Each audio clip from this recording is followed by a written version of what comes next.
Wir verlassen die Hochebene von Bogotá in Richtung Südosten. Es geht 2200 Meter bergab, denn im rund 100 Kilometer entfernten Villavicencio befinden wir uns nur noch auf rund 400 Höhenmetern. Die Straße ist sehr gut ausgebaut, nur die Verkehrszeichen sind etwas verwirrend.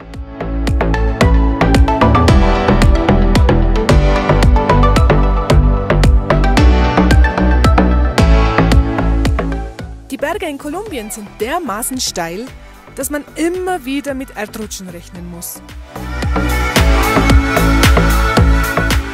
Dies ist auch der Grund, weshalb man die Autobahnen weg vom Berghang brückenähnlich auf hohen Pfosten baut. Ab Villavicencio, der Hauptstadt des Departements Meta, fahren wir durch weite Ebenen des Tieflandes. Unser erstes Ziel ist der Canyon del Río Güejar, am nördlichen Ende der Serranía de la Macarena.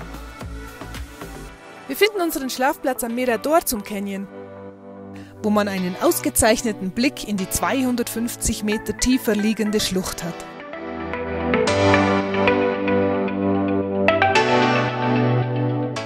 Von dort fahren wir weiter südwärts. Wir wollen nach Caño Cristales, um dort die bunte Macarena-Alge zu sehen. Uns irritieren die Schilder, welche am Straßenrand stehen. Unter anderem ist das Fahren zwischen 6 Uhr abends und 6 Uhr morgens komplett verboten. Außerdem gilt ein Helm- und Sturmhaubenverbot. Die Straße ist nicht einfach. Immer wieder verzweifeln wir an tiefen Wasserlöchern oder an ausgewaschenen Längsfurchen. Das ein oder andere Loch versuchen wir mit Balken passierbar zu machen, wie dieses Video zeigt.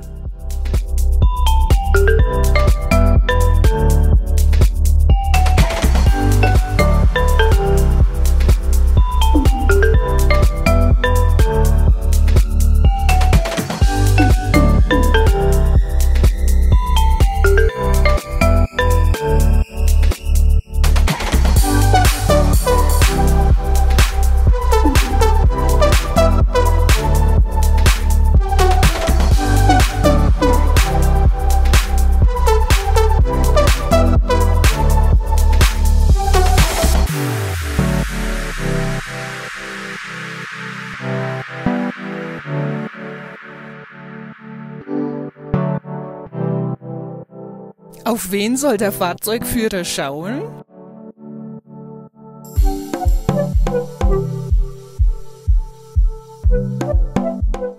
Wir kommen zwar nur langsam, aber gut voran. Bis wir an den Rio Yarumales stoßen. Rund 40 Kilometer nördlich unseres Ziels stoppt uns ein Fluss. Die Brücke wurde 2003 zerstört und seither nicht mehr aufgebaut. Das Floß erscheint uns sehr wackelig und die Rampe viel zu schwach. Wir trauen uns mit unserem 3,5 Tonnen nicht drüber. Würdest denn du drüber fahren?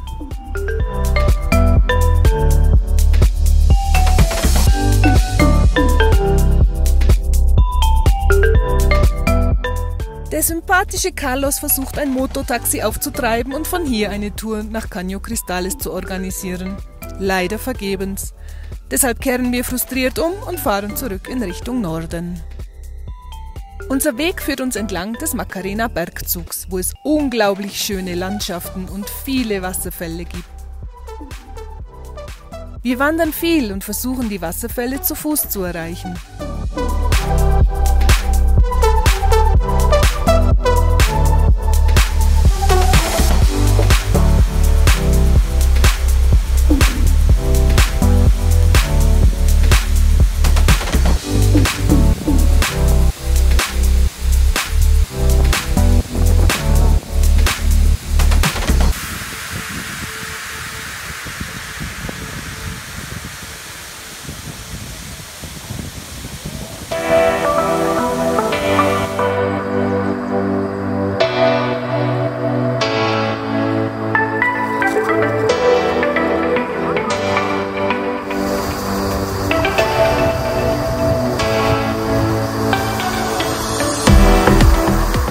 Mehrmals durchqueren wir junge Bananenplantagen und denken, dass hier noch vor gar nicht allzu langer Zeit wohl Coca angepflanzt wurde.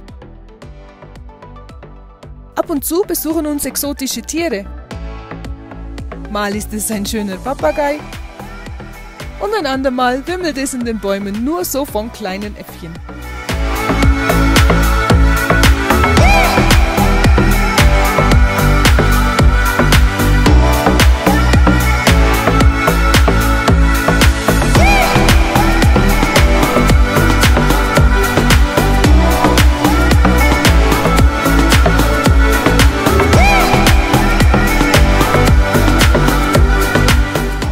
Wir verlassen die Bergkette von Macarena und fahren tiefer in den Osten.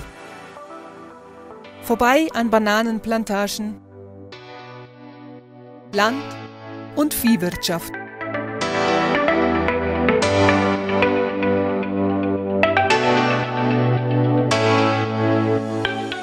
Der Rio Guaviare bildet die Grenze zum gleichnamigen Departement, welches unser nächstes Ziel ist. Wir wollen endlich die Macarena-Alge sehen und wandern dafür zur Finca Tranquilandia. Wir werden informiert, dass es ungewöhnlich lange 3 Wochen nicht mehr geregnet hat und deshalb bereits viele Algen abgestorben sind. Es ist einfach zu trocken und der Wasserpegel ist bedenklich gesunken. Deshalb ist die Alge nur noch an wenigen Stellen am Blühen.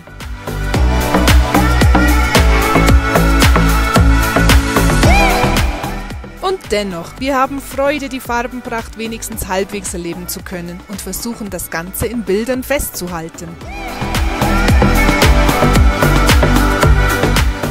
Im Tiefland, hier auf knapp 200 Höhenmetern, ist es heiß und feucht. Nicht nur wir, sondern auch unsere Hündin Banda genießt die Abkühlung in den erfrischenden Gewässern der Gegend. Unser nächstes Ziel ist das Tor des Orion. Um dorthin zu gelangen, bedarf es einer längeren Wanderung durch Dschungel und hohe Sandsteinwände.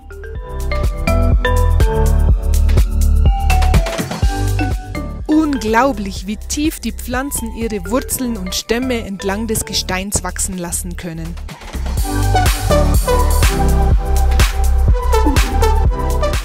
Und dann stehen wir plötzlich davor. Hier ist sie.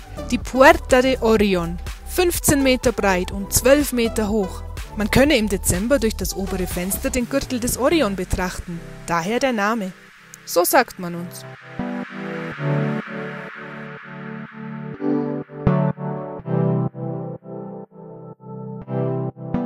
Nicht nur uns gefällt die Landschaft des Departements Guaviare. Auch unsere Banda fühlt sich rundum glücklich. Vor allem dann, wenn sie wieder was zu beißen gefunden hat.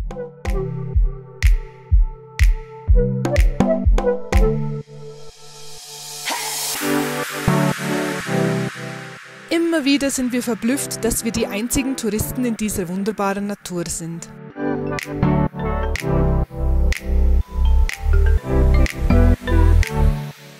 Die Túneles Naturales und die Ciudad de Piedra sind unsere nächsten Ziele.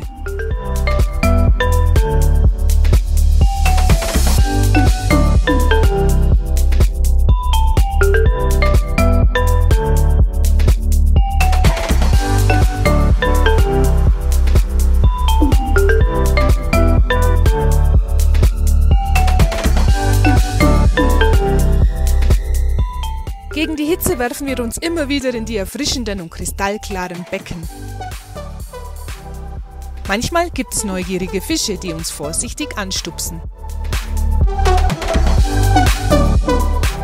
Die Flor del Guaviare haben wir bisher tatsächlich nur im Departement Guaviare entdecken können.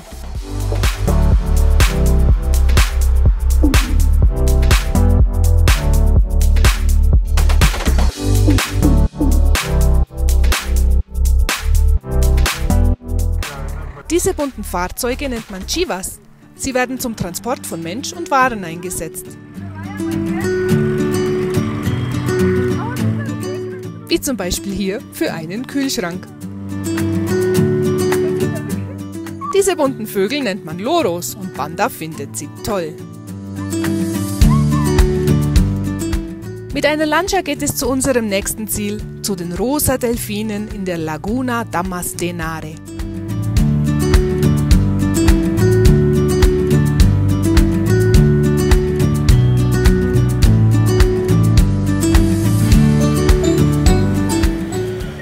der Villa Lilia verabredet, von wo unser Ausflug starten soll.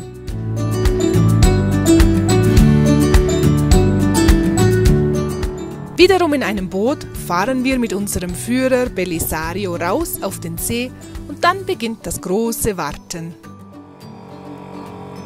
1 Stunde, 2 Stunden, 3 Stunden und dann plötzlich.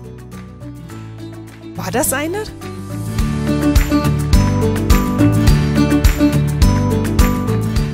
Ja, die Delfine sind da. Sie schwimmen um uns herum und schnappen sich das Seil, um daran zu ziehen. Es macht ihnen sichtlich Spaß.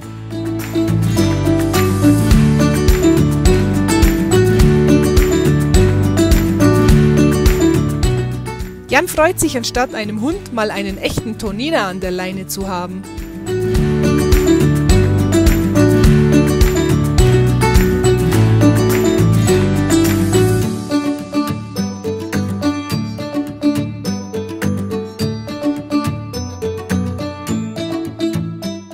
Die Besonderheit an diesen Süßwasserdelfinen ist, sie haben gelernt, sich in den trüben Gewässern mittels Schallwellen zu orientieren.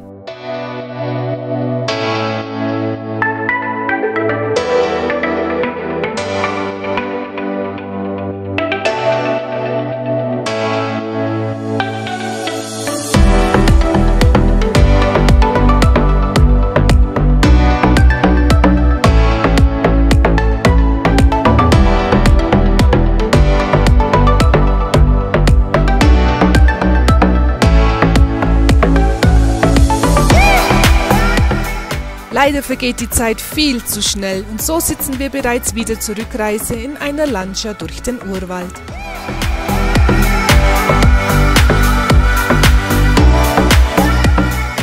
Auch in diesen Wäldern sind Affen zu Hause und turnen durch die Bäume.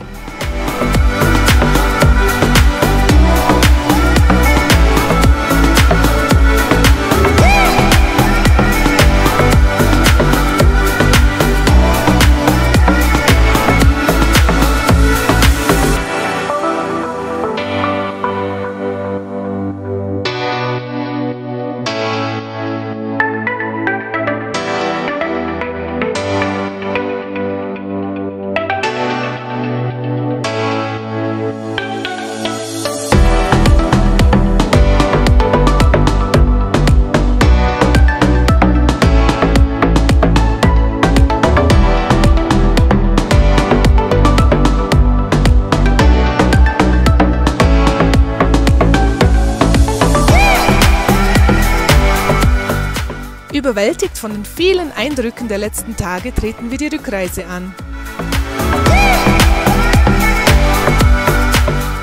Je mehr wir uns der Zivilisation nähern, desto besser werden die Straßen.